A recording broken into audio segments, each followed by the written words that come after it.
Bonjour à vous, j'espère que vous allez bien. On se retrouve pour une petite vidéo pour parler de la pleine lune de ce soir. Donc, la pleine lune de ce soir aura lieu à 20h08 heure de Paris. C'est une pleine lune dans le signe des Poissons, donc qui peut apporter tout ce qui est intuition, imagination, chance. D'un point de vue numérologie, elle est accompagnée de la vibration du nombre 7, donc qui invite à lâcher prise, à la patience. Et il y a aussi ce point en commun qui est tout ce qui est intuitif. Cette pleine lune est également accompagnée d'une éclipse, donc attention effectivement aux effets qui peuvent être démultipliés. Quoi qu'il en soit, voilà, vous avez la possibilité de faire les rituels. Après, certains disent qu'effectivement, il est recommandé de ne pas trop faire de rituels de libération, étant donné la puissance en lien avec cette éclipse et celles qui sont à venir. Quoi qu'il en soit, vous avez ici les différents rituels qu'il est possible de faire.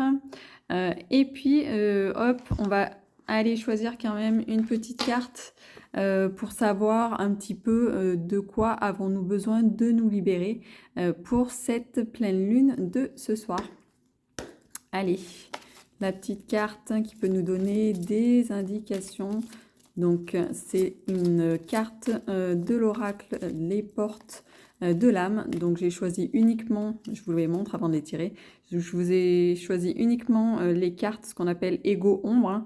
Voilà, et donc qui invite effectivement à nous libérer de cet Ego Ombre. Allez, quelle est la carte pour cette pleine lune? La carte, c'est le perfectionnisme. Renoncer à la perfection vous libère d'un excès de tension. Oui, on est souvent très dur et d'autant plus envers soi. Mais voilà, je pense qu'il est essentiel de faire du mieux qu'on peut et éviter de placer la barre trop haute qui effectivement va être un peu saboter notre manière de faire, hein, puisqu'effectivement, si on place la barre très haute, et bien forcément, il va falloir être dans l'excellence et le perfectionnisme. Mais ça, c'est effectivement peut-être quelque chose qu'il est important de regarder, d'observer et de dire, mais en fait, je fais de mon mieux. Et puis, même si c'est pas parfait, c'est OK. Parce que tout ce qui est fait est perfectible. Mais quoi qu'il en soit, c'est en faisant qu'on apprend. Et donc, à force de faire, comme je dis, c'est en forgeant qu'on devient forgeron. Donc, voilà, c'est important d'avoir ça en tête et puis d'avoir un autre regard sur cela. De renoncer à la perfection pour libérer effectivement les excès de tension, mais également pour libérer toute une énergie qui sera propice pour faire autre chose. Voilà un petit peu ce qu'il en est. Ici, vous voyez les grimoires des lunes 2026. J'en ai quelques-uns de disponibles auprès de moi, pardon. Donc, vous pouvez me contacter par message ou autre si vous souhaitez effectivement venir le chercher au cabinet.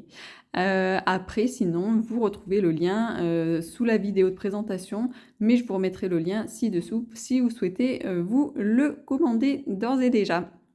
Eh bien, je vous souhaite une douce et une pleine lune qui soit assez zen, même si je pense qu'effectivement ce mois de septembre risque d'être assez agité, tant d'un point de vue numérologique, astrologique, et donc en plus avec ces éclipses.